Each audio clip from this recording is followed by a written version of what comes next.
Suzuki DR150, criticada por muchos debido al origen de su fabricación, gracias a su alianza con el fabricante chino Haoyue, quien ha fabricado otras motocicletas para la marca japonesa. Pero si investigamos otras motos de otras marcas como Honda y Yamaha, también cuentan con algunas referencias en sus motos doble propósito traídas desde China. Y esto no significa que las motos fabricadas en China para las marcas japonesas no sean confiables, al contrario, son motos consideradas de buena calidad. Y cuando hablamos de motos, todas estas están sujetas a presentar algún tipo de fallas o problemas de ensamble sin importar la marca o país de fabricación. La DR150, o conocida en otros países como la NK150, fue lanzada en Colombia en mayo de 2019 en la Feria de las Dos Ruedas y llegando a los puntos de venta a finales de ese mismo año con un precio de 7.720.000 pesos colombianos sin documentos, más o menos unos $1.809, siendo la competencia directa para la Yamaha XTZ 150 y la Honda XR 150L. Y ahora en este año 2023 se encuentra con un precio de 10.830.000 pesos para su modelo 2024 y para las unidades que quedan 2023 con un precio de 10.530.000 pesos colombianos y no incluye matrícula ni seguro obligatorio. Prácticamente ha subido un promedio de 778.000 pesos por año desde su lanzamiento. ¿Y que nos ofrece la Suzuki DR150 por estos 11.472.000 pesos, que sería su precio con seguro obligatorio y matrícula en la ciudad de Pereira en Suzuki la calle 21? Para su modelo 2024. Primero que todo, el respaldo y la confiabilidad de la marca Suzuki, y muchos califican que tiene un buen servicio postventa. Lo segundo, su reventa. En caso de venderla más adelante no perderás tanto dinero, ya que las motos japonesas no se desvalorizan demasiado gracias a los precios publicados por los mismos dueños en las diferentes plataformas de venta de motos de segunda mano, que dependiendo del modelo las publican con un precio mayor a como las compraron nuevas. Y otro factor son los incrementos constantes en las motocicletas vendidas en los almacenes y temas relacionados con el dólar. Ahora recordemos sus características. En los frenos tenemos un disco en la parte delantera y atrás un freno de tambor. El tema del ABS y disco en la parte de atrás más adelante lo mencionaremos. Suspensión delantera convencional con fuelles o guardapolvos. Atrás monosuspensión no ajustable con un protector de caucho.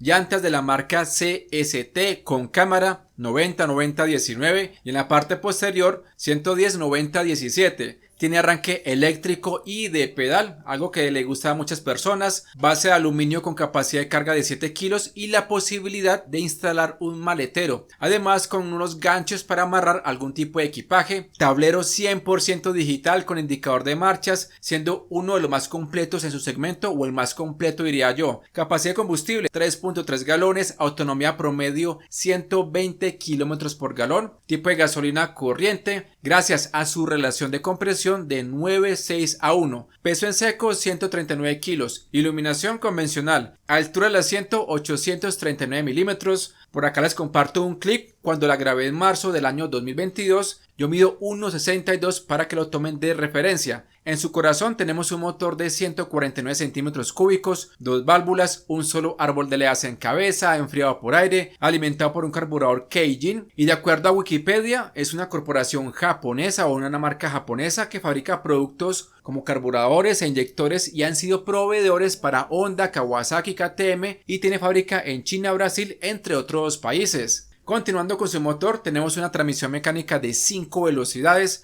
una potencia máxima de 12.20 caballos y un par motor de 12.7 Nm. Velocidad máxima de la DR150. En algunos videos le han sacado 110 km por hora en terreno plano, sin cortar viento. En otros videos, pegados al tanque, 115 km por hora. En términos generales, es una moto con una mecánica sencilla, ideal para personas que viven en lugares apartados del casco urbano, aunque para muchos es demasiado básica y piden que tenga freno de disco en la parte de atrás, iluminación LED inyección electrónica y frenos ABS, aunque todo esto incrementaría su precio. Pero ya existe una en Brasil con su marca y nombre original. Estamos hablando de la NK 150 con ABS monocanal, inyección electrónica y puerto de carga USB. Su iluminación convencional, así como el freno de tambor en la parte de atrás. De esta versión ya está confirmado que estoy en Colombia en pruebas, mas no se menciona en qué momento podría llegar. Pero debemos tener en cuenta que para el año 2025 en Colombia las motocicletas ensambladas o importadas, dependiendo de su cilindrada o potencia nominal, deberán contar con frenos ABS o CBS, y ya para el año 2027 las motocicletas entre los 125 y 150 centímetros cúbicos deberán contar con ABS. En mi opinión, la DR150 sí o sí llegará con ABS, y la ventaja es que la moto ya existe. Esperemos que Suzuki la traiga lo más rápido posible, pero antes deberá salir del stock de la DR150 con carburador o hasta tener pocas unidades. Para los que tengan una DR150, amigos, por favor compartir su experiencia con la moto en los comentarios, los que la tengan, y los que no, pueden dejar su opinión sobre la DR150 de Suzuki, así como un like si les gustó el contenido. Mi nombre es Oscar del canal Red Motos. Hasta la próxima. Bendiciones, muchachos.